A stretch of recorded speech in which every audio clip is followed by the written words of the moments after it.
ஒரு காலத்தில் ஒரு சிறிய கிராமத்தில் ராமன் என்ற ஏழை விவசாயி வாழ்ந்து வந்தார். அவருக்கு ஒரு சிறிய நிலம் மட்டுமே இருந்தது. அதில் அவர் கடுமையாக உழைத்து தன் குடும்பத்திற்காகச் சில காய்கறிகளை பயிரிட்டு வந்தார். அவருக்கு ஒரு மகனும் ஒரு மகளும் இருந்தனர். தன் பிள்ளைகளின் கல்விக்காகவும் நல்ல எதிர்காலத்திற்காகவும் அவர் கடுமையாக பாடுபட்டார். ஒரு நாள் ராமனின் நிலத்தில் திடீரென பயிர்கள் கருகத் தொடங்கின. அவருக்கு என்ன செய்வதென்று தெரியவில்லை. அடுத்த நாள் கிராமத்திற்கு ஒரு பெரிய அறிஞர் வந்தார். ராமன் அவரிடம் தன் கஷ்டத்தைச் சொல்லி அழுதார்.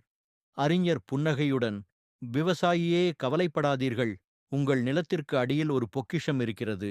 அதை நீங்கள் கண்டறிந்து உங்கள் கஷ்டத்தை போக்கிக் கொள்ளலாம் என்று கூறிச் சென்றார். அறிஞரின் வார்த்தைகளைக் கேட்டு ராமன் ஆச்சரியமடைந்தார். அடுத்த நாள் அவர் தன் மகன் மற்றும் மகளுடன் சேர்ந்து நிலத்தை தோண்டத் தொடங்கினார். நாள் முழுவதும் தோண்டினார்கள். ஆனால் அவர்களுக்கு எந்த பொக்கிஷமும் கிடைக்கவில்லை. ஆனால் நிலம் நன்கு உழுப்பட்டு புழுதியாக்கப்பட்டது. மறுநாள் ராமன் தன் நிலத்தில் புதிய விதைகளை விதைத்தார். சில நாட்களுக்குப் பிறகு விதைகளிலிருந்து புதிய பயிர்கள் முளைத்து வந்தன. அந்த ஆண்டு அவருடைய நிலத்தில் மற்ற ஆண்டுகளை விடவும் அதிக விளைச்சல் கிடைத்தது. அது மட்டுமின்றி காய்கறிகளும் சுவையாக இருந்தன.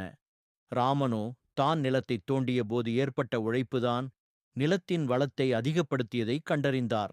அதுதான் அந்த அறிஞர் கூறிய உண்மையான பொக்கிஷம் என்று புரிந்து கொண்டார். அதன் பிறகு அவர் மகிழ்ச்சியுடன் உழைத்து தன் குடும்பத்தை காப்பாற்றினார். இந்த கதையின் நீதி, உண்மையான பொக்கிஷம் என்பது கடின உழைப்புதான். அதை தேடி வெளியே எங்கும் செல்ல வேண்டியதில்லை. அது நம்முடனேயே இருக்கிறது.